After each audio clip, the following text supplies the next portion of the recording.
Okay, Assalamualaikum warahmatullahi wabarakatuh. Waalaikumsalam warahmatullahi wabarakatuh. Okay, kita baca doa. Bismillahirrahmanirrahim. Allahumma aftah alaina hikmataka wa ansyur alaina min hazaini rahmatika ya arhamar rahimin. Ya Allah ya Tuhanku, jadikan anak-anak muridku, anak-anak murid cemerlang dalam subjek matematik, anak-anak murid yang soleh dan soleha, anak murid yang berjaya di dunia dan di akhirat. Amin ya rabbal alamin. Okey murid-murid. Malam ni kita sambung ulang kaji kita tajuk pengurusan data, perwakilan data kalau awak tengok buku teks awak tahun 4 dia terus mula dengan tajuk membina piktograf dan carta palang. Okey, dia punya tajuk. Tapi sebelum kita nak belajar bina cikgu tahu ada sekolah yang dah belajar sekolah cikgu pun dah belajar. Betul Syad? Kita dah bina betul? Macam mana nak bina piktograf, macam mana nak bina carta palang, betul tak? Arni? Okey, kita dah bina okey, tapi cikgu nak ulang balik, okey, cikgu nak perkenalkan balik, nak ingatkan balik murid-murid apa itu piktograf, macam mana rupa bentuk dia, apa itu carta palang, dan satu lagi cikgu pun nak perkenalkan malam ni carta pai. 3 bentuk perwakilan data ni yang murid-murid kena tahu, okey. Siapa dia, bagaimana dia, macam mana dia berfungsi, macam mana cara nak baca dia sebelum kita bina piktograf dan carta palang. Okey, kita akan belajar membina carta palang dan piktograf dalam kelas malam yang seterusnya. Okey. So malam ni kita nak untuk kelas yang ni sekarang ni kita nak kenalkan dulu. Okey, nak ingat semula. Boleh? Boleh murid-murid? Boleh. Okey, baik. So ini adalah 3 cara persembahan data So yang pertama, bagaimana kita nak persembahkan data, okey? Secara perwakilan data, kita boleh persembahkan data kita dengan cara piktograf. Ini contoh gambar piktograf, iaitu tajuknya jualan kek bagi 4 hari. Okey, petunjuk satu gambar kek tu mewakili 5 keping. Jadi kalau hari Khamis tu ada berapa gambar kek tu? 10. Ada berapa gambar dia? Gambar dia, petunjuk dia gambar dia. 2. Jadi nilai sebenar kek yang dijual 10. Itu maksud dia lah. Cikgu kalau bila murid dah boleh jawab macam itu, maksudnya murid-murid dah belajar lah.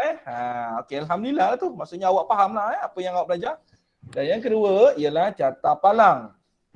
Okey, carta palang yang sama juga, jualan kek bagi 5 hari, bagi 4 hari.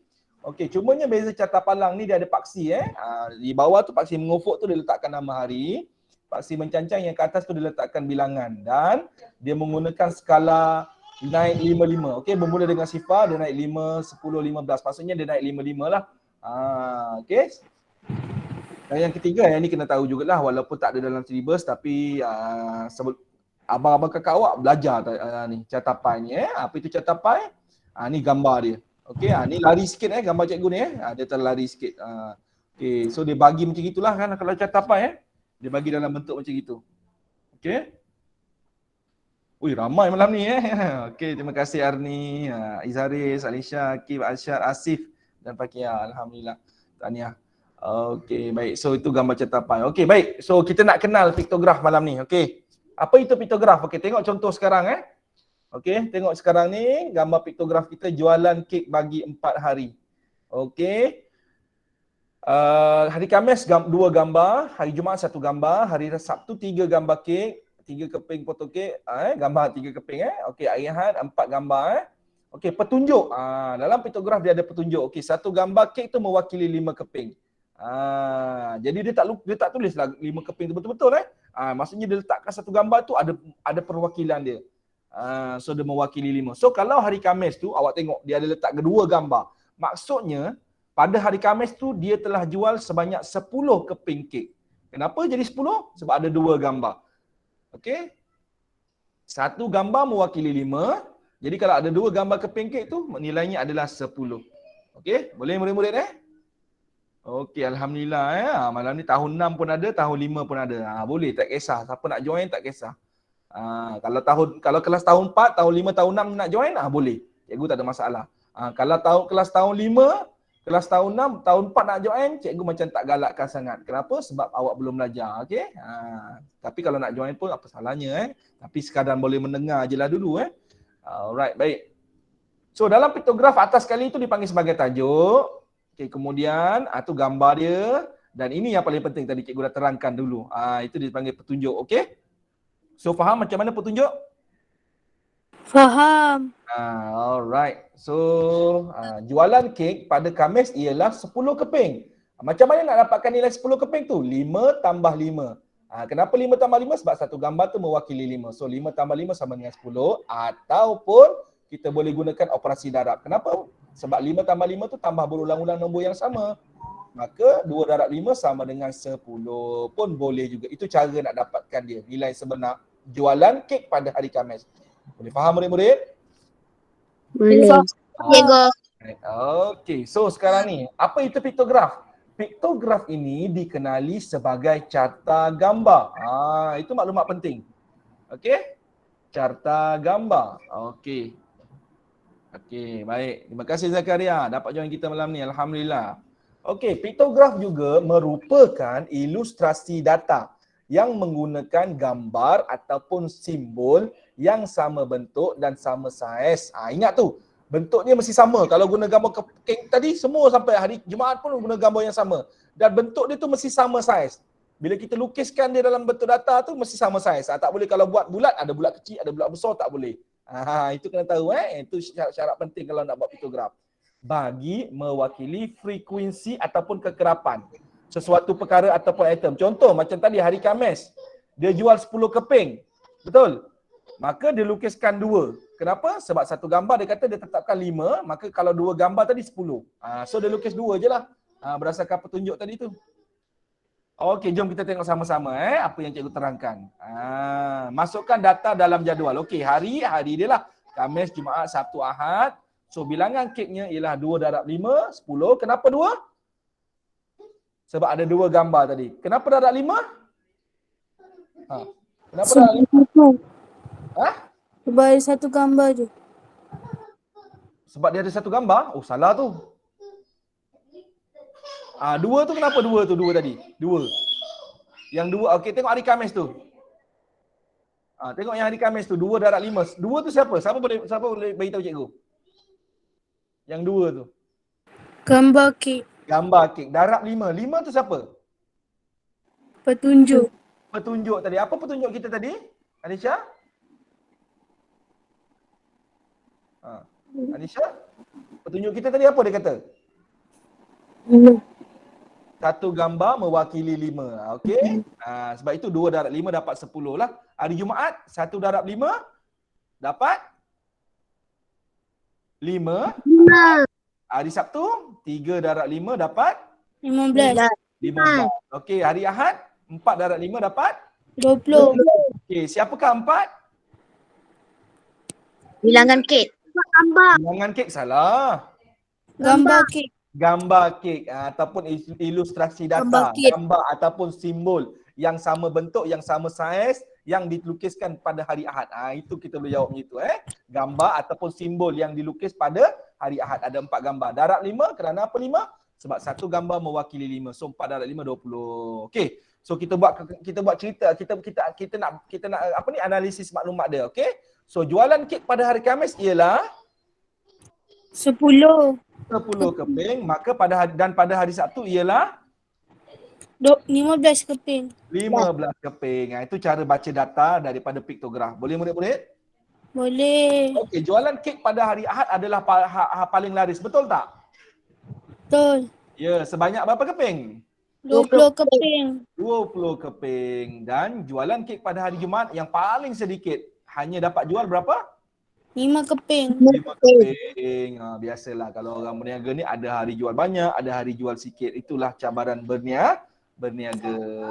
Okey, baik. So, ini yang kedua pula, iaitu carta pelang. Okey, murid-murid cuba tengok pada garisan dengan gambar graf tu. Yang warna hijau je betul, yang lain semua terlari. Okey, dia tergerak sedikit dan cikgu tak boleh nak betulkan tapi murid-murid boleh faham sepatutnya garisan tu putus-putus tu atas warna tu boleh? Boleh tak?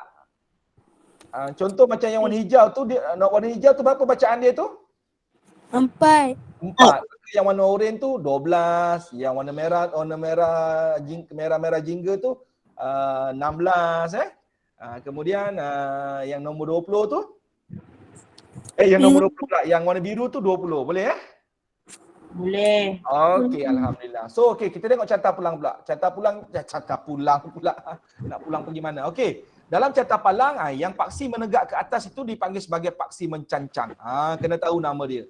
Okey. Di paksi mencancang ni dia ada garisan kecil-kecil bukan garisan yang putus tau, dia ada senggatan.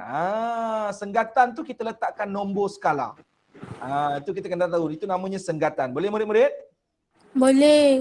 Okey, dan kemudian dia ada paksi yang baring ni. Paksi yang baring ni kita namakan, yang namanya ialah paksi mengufuk. Okey, boleh? Boleh. Alright. Baik. Dalam carta palang kita ini, paksi mengufuk menunjukkan jenis bangsa. Melayu, Cina, India dan lain-lain lah. Okey, manakala paksi mencancang dalam carta palang kita yang ini menunjukkan bilangan murid dia. Okey, baik. So carta palang juga dikenali sebagai carta bar. Okey? Baik. Carta palang juga dikenali sebagai carta bar. So kalau orang kata carta bar tu apa? Carta palang lah. Carta palang apa Carta bar. Macam gitu kalau dengar Baik, carta palang mempersembahkan data menggunakan palang-palang secara menegak dan melintang. Baik. Murid-murid, apa maksud menegak? Apa maksud melintang? Yang sekarang ni awak tengok ni, dia menegak. Dia ke atas carta palang menegak. Dia punya tu ke atas. Boleh nampak tak? Dia punya bar dia tu, punya palang dia warna biru, oranye ni. Boleh nampak tak? Maksudnya dia daripada pasir mengufuk dia pergi ke pasir mencancang, dia menegak ke atas. Okey? Dalam ni dia kata apa? Secara menegak dan secara nampak tak ni? Nampak tak? Nampak. Ni, secara melintang. Apa maksud cara melintang? Secara melintang tu yang warna biru oranye ni dia akan jadi macam gini. Dia akan jadi macam gini kat sini. Maksudnya dia melintang. Itu melintang, boleh? Boleh. So kena tahu carta palang boleh dua jenis, satu yang menegak, satu yang melintang. Okey, baik. So lebar setiap palang. Ni tadi. Kalau piktograf tadi simbol dengan dia punya saiz dia mesti sama besar. Kalau kita lukis, nanti kelas yang seterusnya kita akan bina carta palang. Kalau kita bina carta palang nanti, lebar palang mesti sama saiz. Dia punya besar dia tu awak lukis. Cuba awak tengok yang ni. Sama saiz tak? Warna biru, warna oranye, warna merah-merah cair ni dengan oranye dengan hijau ni. Sama tak besar dia ni? Ni sama besar kan? Nampak tak? Ni saiz dia ni. Ni masuk saiz dia ni. Bila awak lukis ni dia punya saiz mesti sama besar. Kalau sini 1 cm, sini pun 1 cm. Alamak, sorry itu conteng. 1 cm. 1 cm. Boleh? Boleh. Kalau awak guna buku petak-petak tu, kalau kata awak guna 2 kotak, yang lain pun kena guna 2 kotak. Okey, kalau kat tengah-tengah ni awak selang 2 kotak, sini pun selang 2 kotak, 2 kotak. Itu kena tahu. Boleh? Boleh. Okey, baik. Manakala panjang, itu dia punya saiz bawah dia dan dia punya palang tu, yang palang dia tinggi ke rendah tu bergantung kepada kekerapan dia. Contoh macam sekarang ni. Kenapa biru tinggi? Kenapa yang merah tu rendah sikit, oranye lagi rendah, hijau makin rendah? Kerana Melayu tu muridnya ada 20 orang, sebab tu dia tinggi. Kekerapan tu ada 20 orang. Ramainya 20 orang, sebab tu dia tinggi. Makin rendah dan lain-lain paling sedikit hanya ada 4 orang. Boleh faham tak? Boleh. Maksud dia, kenapa dia boleh tinggi atau rendah? Dia ikut pada bilangan data lah. Boleh? Boleh. Okey. Baik, jom kita tengok kita sebanyak berapa orang murid Melayu tadi?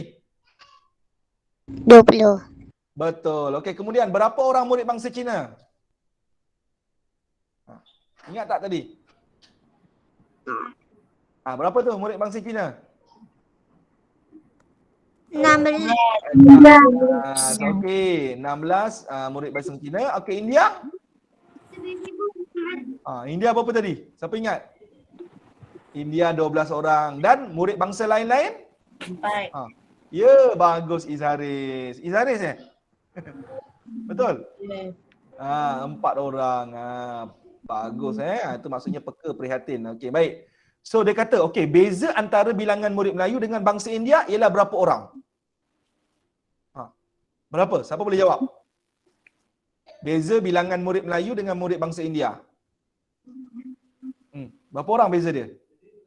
Siapa nak cuba? Siapa-siapa boleh cuba, cepat. Berapa? 8. Okey, Asyad macam mana boleh dapat 8? Sebab 20 tolak dengan 12. Kenapa awak guna operasi tolak? Sebab dia dapat beza. Dia mencari beza. Okey, so 20 tolak 12, 8 orang lah perbezaan. Itu antara soalan-soalan yang boleh tanya. Jadi murid-murid, jumlah murid tahun 6 Dahlia ada berapa orang sebenarnya? 8. 8 orang je? Ya betul. Tambahkan semua tu. Cepatlah tambahkan lah. Okey, cepat tambahkan. Bangsa Melayu, bangsa Cina, bangsa India dan lain-lain. Cuba tambahkan. So dapat berapa orang? 52. Berapa? 52. Hui, ramainya murid kelas dia kan. Mungkin kelas dia besar lah ni. Kalau dia pakai dewan dia tak macam kelas kita lah 52 orang Alright, so boleh faham? Boleh. Okey, dan akhir sekali catapai. Catapai ni tak payah stres-stres, tak payah nak ni sangat. Okey, sekadar cikgu kongsikan saja. Okey, yang penting yang dua tadi, piktograf dan catapalang tadi. Okey, yang tu cikgu dah tunjukkan kan, dah terangkan. Nanti kelas yang seterusnya kita akan bina sama-sama. Okey, cikgu akan tunjuk bagaimana cara nak membina piktograf, bagaimana cara nak membina catapalang. Boleh? Boleh. Okey, itu dalam kelas yang seterusnya. Okey, catapai ni cikgu sahaja sekadar tunjukkan berkongsi kepada awak. Okey, ni catapai, contohnya apa tajuk dia? Pembelanjaan sen dalam sebulan. Okey, makanan 40%, pengangkutan 20%, telefon 15%, elektrik 15%, air 10%. Okey. Kalau murid-murid perasan, kalau kita tambahkan peratus-peratus dalam catapai ni, jumlah peratusan catapai genap dia 100%. Okey, apa itu catapai? Merupakan sejenis carta ataupun graf yang berbentuk bulatan, terdiri daripada beberapa sektor atau belahan. Saiz sudut dicakupi oleh setiap sektor mewakili kekerapan. Okey, kekerapan dia berbeza dengan catapai digunakan peratus. Okey, kalau kat sini pembelanjaan paling banyak adalah untuk makanan. Okey, betul ke 50%? Salah 40%. Ni patutnya 40%, bukan 50, 40%. Okey, manakala 20 untuk pembelanjaan penghutan, pembelanjaan elektrik 15%. Perbelanjaan yang paling sedikit ialah air, itu 10%. Okey, itu saja. Boleh murid-murid? Boleh. 4%. Elektrik, dia terkurang satu ni. Pengangkut betul lah 15%. Okey, alright, betul. Yang salah tu 50% saja. Okey. Jadi itu perkongsian cikgu malam ni. Kita kenal dulu piktograf, kenal dulu catapalang. Okey, dalam buku teks tahun 4 dia membina piktograf dan catapalang. Okey. So kelas yang seterusnya kita akan bina catapalang dan bina piktograf. Okey, murid-murid?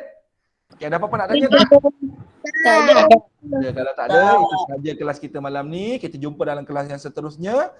Standby dengan kertas kosong, buku petak-petak dan alat tulis. Kita akan bina sama-sama. Cikgu akan bimbing murid-murid. Okey? Boleh? Boleh. Okey, itu saja. Terima kasih murid-murid. Assalamualaikum. Terima kasih. Jumpa. Assalamualaikum. Assalamualaikum. Okey.